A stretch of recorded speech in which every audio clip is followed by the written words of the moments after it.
امریکہ میں صدارتی انتخابات میں ڈونلڈ ٹرمپ کی کامیابی کے بعد ان کے حامیوں نے مخالفین خصوصاً مسلمانوں کے بارے میں نفرت پر مبنی مہم کو جاری رکھا ہوا ہے۔ ٹرمپ کے حامیوں کی اس مہم پر امریکی مسلمانوں نے شدید تشویش کا اظہار کرتے ہوئے الیکشن گزر جانے کے بعد اس طرز عمل کو ختم کرنے کا مطالبہ کیا ہے۔ اس صورتحال میں امریکی ریاست کیلیفورنیا میں 3 مساجد کو دھمکی آمیز خط بھی موصول ہوئے ہیں۔ ان خطوط کے سامنے آنے کے بعد مسلمانوں میں شدید غم و غصہ پھیل گیا ہے۔ شہری حقوق کی تنظیم نے مساجد کے باہر حفاظتی نقطہ نظر سے پولیس کی نفری بڑھانے کا بھی مطالبہ کیا ہے۔ کیلیفورنیا کی مساجد میں موصول ہونے والے خطوں میں جو ہاتھ سے لکھے گئے ہیں نو منتخب امریکی صدر ڈونلڈ ٹرمپ کی تعریف اور مسلمانوں کو نسل کشی کی دھمکی دی گئی ہے۔ خط میں لکھا گیا ہے کہ علاقے میں نیا پولیس والا آ گیا ہے جس کا نام ڈونلڈ ٹرمپ ہے۔ وہ امریکہ کو صاف کرے گا اور اسے دوبارہ شاندار بنائے گا، اور وہ اس کی شروعات تم مسلمانوں سے کرے گا۔ وہ تم مسلمانوں کے ساتھ وہ کرے گا جو ہٹلر نے یہودیوں کے ساتھ کیا تھا۔ ایک مسلمان رہنما حسام ایلوشن نے کہا ہے کہ ان نفرت انگیز خطوط کی وجہ سے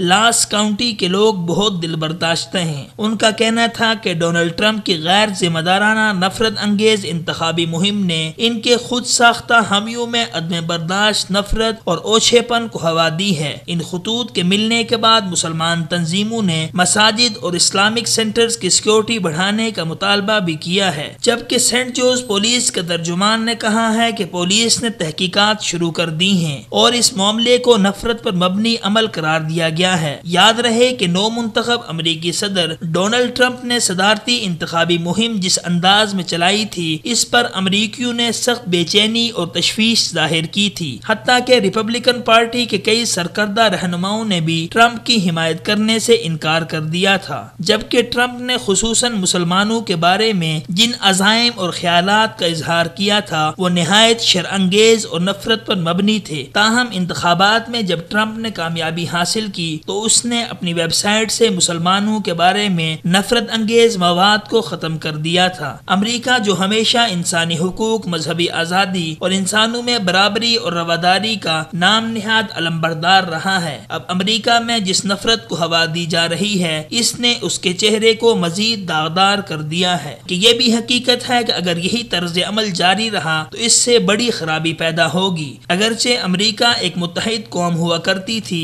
لیکن حالیہ صدارتی انتخابات نے اسے تقسیم کر دیا ہے، جبکہ مسلمانوں کے خلاف طرز عمل سے مزید تقسیم آئے گی۔ اس سے کم آزادی، مختلف اقلیتیں جو امریکہ میں موجود ہیں اور عیسائیت کے بعد دیگر مذاہب کے ماننے والوں میں بھی شدید دراڑ پیدا ہو جائے گی، جو امریکہ کو دوبارہ عظیم ترین بنانے کے ٹرمپ کے نعرے کی نفی ہوگا۔ اگر یہی صورتحال جاری رہی تو اس دراڑ کو پر کرنا مشکل ہو جائے گا۔ لہٰذا امریکی صدر ڈونلڈ ٹرمپ ہو یا دیگر امریکی ہوں، ان کو چاہیے کہ مسلمانوں اور دیگر مذاہب کے رہنے والے لوگوں کے ساتھ مساوات اور یکساں سلوک والا معاملہ کریں، وگرنہ دوسری صورت میں نفرت خود امریکہ کے لیے انتہائی نقصان دہ ثابت ہو سکتی ہے۔